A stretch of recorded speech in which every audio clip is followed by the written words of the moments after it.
ఉప్పెన సినిమాతో ఒక ఊపు ఊపేసిన బుచ్చి పెద్ద సినిమాతో పెద్ద హిట్టే కొడతాడనుకుంటే ఒక సినిమా ఎలా ఉన్నా కూడా అందులో కొన్ని డైమండ్ లాంటి సీన్స్ ఉంటాయి. మరికొన్నేమో ఇది ఇంకా కొంచెం బెటర్ గా రాస్తే బాగుండి అనిపించే సీన్స్ ఉంటాయి. ఇక ఇంకొన్నేమో దీని వల్లనే సినిమా దుబ్బిందిరా అనిపించేలా సీన్స్ ఉంటాయి. మరి పెద్దిలో సీన్స్ ఏంది, పెద్దికి మిక్స్డ్ టాక్ రావడానికి కారణం ఏంటి, ఈ వీడియోలో చూద్దాం. వీడియోకి వెళ్ళే ముందు ఒకటి ఒక చిన్న రిక్వెస్ట్, ఇప్పుడు మన ఛానల్ సబ్స్క్రైబ్ చేసుకోకపోతే సబ్స్క్రైబ్ చేసుకోండి.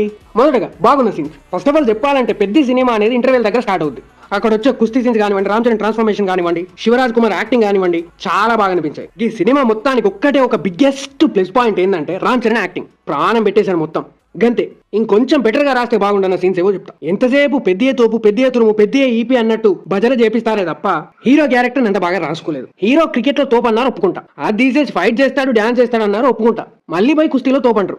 సరే కొండనా కొడుకు కదా, బాడీ బాగా బలిసి ఉంటది, కొండలెక్కి ఎక్కి కాలు పులిసిపోయి ఉంటాయి, గట్టోడు కదా కుస్తీలో ఈజీగా గెలిచేస్తాడు, ఓకే అనుకుంటా దీనికి కూడా. కానీ మళ్ళీ తీసుకెళ్లి రన్నింగ్ లో కూడా పెద్ద తోపు వాడే తురుమంటే ఎట్లా చెప్పండి? ఫస్ట్ ఆఫ్ ఆల్ కి సినిమా సింగిల్ స్పోర్ట్ తో సింగిల్ వేలో వెళ్తే బాగుండేది. అండ్ డీవియేషన్, కొంతసేపు ఊర్లో రైలు ఆపాలంటారు, కొంతసేపు ఊర్లో కోటర్ కార్లు కావాలంటారు, కొంతసేపు విజయనగరం పాలిటిక్స్ చూపిస్తారు, కొంతసేపు పెద్ద ఆటగాడు పోటుగాడు అంటావు, మళ్ళీ ఇవన్నీ తీసుకొని మంటలు కలిపి మట్టి కుస్తీ అంటావు. సరే పోనీ లేరా అనుకుంటే దాన్ని తీసుకుపోయి ఢిల్లీ గల్లీలో పాతిపెట్టి మళ్ళీ రైల్వే స్టేషన్ పై రైలు ఎక్కి కాలు ఓడగొట్టుకొని రన్నింగ్ అంటావు. ఒక్క సినిమాలో గివన్నీ డీవియేషన్ సార్. ఇది పూర్తిగా క్యారెక్టర్ బేస్డ్ ఫిల్మ్ ఓకే, కానీ ఆ క్యారెక్టర్ ఒక గోల్ ఉంటుంది. ఆ క్యారెక్టర్ ఆ గోల్ రీచ్ అయినప్పుడు మనకి ఇంట్రెస్ట్ కలుగుతుంది.